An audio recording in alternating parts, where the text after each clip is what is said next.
Hello जी, नमस्कार, शाब सलाम। चलिए आज बनाते हैं खाजा। बहुत ही सॉफ्ट और बहुत ही टेस्टी सा बनता है। इसको बनाने के लिए 1.5 कटोरी मैदा मैंने लिया। एक थाली में 1.5 कटोरी मैदा निकाल लीजिए और इसमें 2 से 3 चम्मच तेल डाल दीजिए। रिफाइंड ऑयल डाल देना है। इसके लिए ज़्यादा ठीक है, इतना ज़्यादा है। और अगर आपको ज़्यादा क्वान्टिटी में बनाना है खाजा तो ज़्यादा आप ले सकते हैं मैदा, और इसमें तेल भी उसी हिसाब से डाल सकते हैं। और इसमें थोड़ा थोड़ा पानी करके आटा गूँथ लेना है। अच्छा सॉफ्ट सा आटा का डो तैयार करना है। इसमें ना तो बेकिंग पाउडर ना ही बेकिंग सोडा का डालना रहता है। बस 2-3 सामग्रियों से खाजा तैयार हो जाता है। इसको बहुत तामझाम करने की ज़रूरत नहीं पड़ती है। बस अच्छा सॉफ्ट डो तैयार करना, आधे घंटे के लिए रेस्ट करने को रख देना। फिर एक पेस्ट तैयार करना है जो खाजे में ज़रूरत पड़ती है। 3 चम्मच मैदा लेना और 3 चम्मच ही घी ले लेना। घी लीजिए, ज़्यादा सही रहेगा।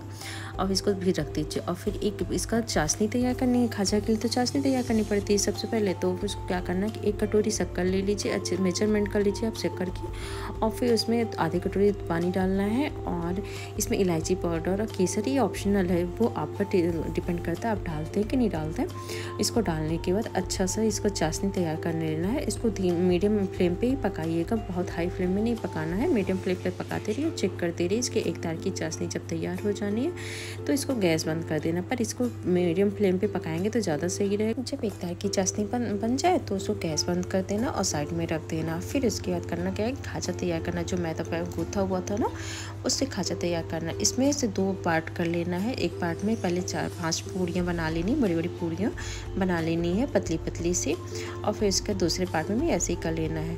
कम से कम इसमें से 10 पूड़ियाँ आप कह सकते हैं बन जाएगी। और अगर आपको बड़ी साइज़ बनानी है तो उसको आप बड़े बड़े बॉल्स पेड़े लेकर बना सकते हैं। फिर पतली पतली सी रोटियां बना लेनी है। करीब मैंने 5 इकट्ठा करके बना ली थी। एक बार के लिए मैंने 5 रोटियां बनाई हैं। अगर आपको साइज़ बड़ी चाहिए तो और बड़े पेड़े बना के उसको बना सकते हैं। मैंने छोटे छोटे बनाए थे, मुझे छोटे अच्छे लगते खाजे, इसलिए मैंने छोटे छोटे साइज़ के बनाए हुए हैं। रोटियाँ छोटी साइज़ की बनाई हुई थी। और फिर इसको बनाने के बाद जब 5 बन जाए तो फिर उसे करना क्या है कि एक एक करके सबसे पहले करना क्या है कि सबसे बड़ी जो रोटी बनी है ना तो उसको नीचे रखना। फिर उसमें पेस्ट लगाना है, जो मैदे का पेस्ट तैयार किया हुआ था उसको लगा देना। और फिर उसका दूसरी रोटी उसी के ऊपर चिपका देनी है। और फिर ये ध्यान ये देना है कि उसमें एयर ना आए, एयर नहीं आनी चाहिए।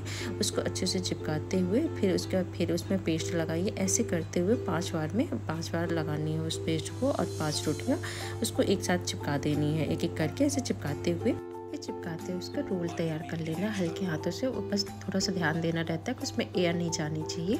एयर चली जाती है ना तो अच्छे से खाजा नहीं तैयार होता है इसमें। इसलिए थोड़ा सा एयर को ध्यान देना चाहिए कि एयर ना आए, रोटियों के बीच में एयर नहीं जानी चाहिए। हल्के हाथों से उसको दबाते हुए चिपकाए, जिससे कि उसकी एयर जो भी अगर डली रहती है ना तो वो निकल जाती है। फिर लास्ट वाली भी रोटी में उसको थोड़ी सी ऑयलिंग कर देनी। ऑयल जो पेस्ट तैयार किया था ना उसको कर देना और फिर रोल कर लेना। और रोल करने के बाद हल्के हाथों से उसको रोल करते हुए मसल लीजिए, जिससे कि थोड़ा सा मिक्स अच्छे से चिपक जाए एक दूसरे में। और फिर किनारे किनारे का पहले कट करना और फिर छोटी छोटी साइजों में उसको कट कर लीजिए। जितने साइज़ के आपको खाजे तैयार करने हैं ना उस हिसाब से आप कट कर लीजिए। और हथेलियों की सहायता से हल्का सा दबा दीजिए। फिर इसे बेलने के लिए हल्के हाथों से बेलना रहता है, जिससे बीच में नहीं दबाना, बस किनारे किनारे हल्का सा दबा दे के बेल लेना है।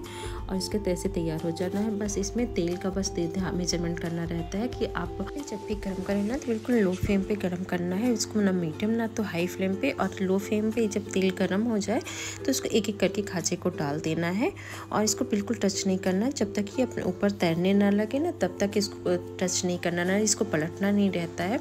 जब ये तैरने लगेंगे तो फिर इसको हल्के हाथों से पलट दीजिए, जिससे कि दूसरी साइड भी धीरे धीरे पक जाएगा। लेकिन ध्यान ये रखना रहता है कि बिल्कुल लो फ्लेम पे ही इसको पकाना रहता है। थोड़ा टाइम तो लगता है पर ये बहुत ही क्रिस्पी सा तैयार हो जाए, सॉफ्ट और क्रिस्पी तैयार होगा।